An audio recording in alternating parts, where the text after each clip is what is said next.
All right, module 4 discussion. Question 1. How does our text discuss self-talk and the occasional conflicting cultural messages that occur in our own self-talk?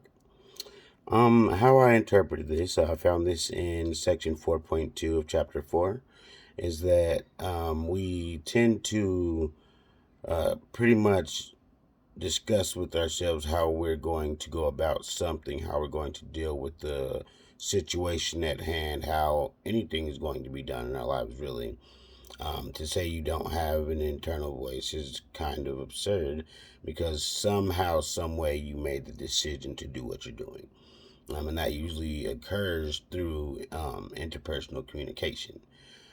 With that being the case, I can say that I constantly use um, interpersonal communication as far as deciding how I'm going to take a route to work or anywhere else I go, really.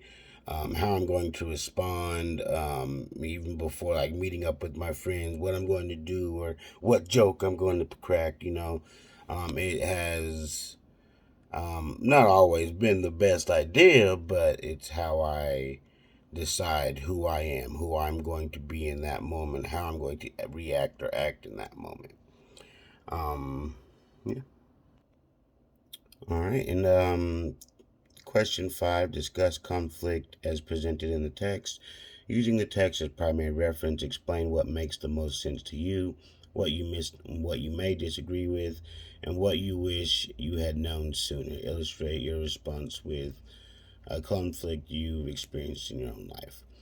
Okay, so our text describes conflict as the physical or psychological struggle associated with perception of opposing or incompatible goals, desires, demands, wants, or needs.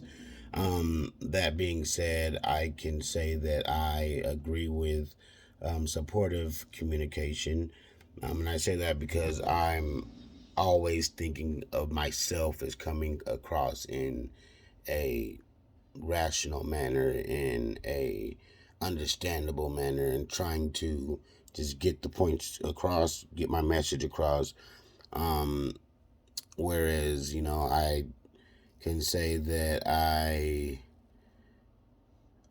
not so much disagree with anything as far as this goes, but I struggle with defensive communication as well.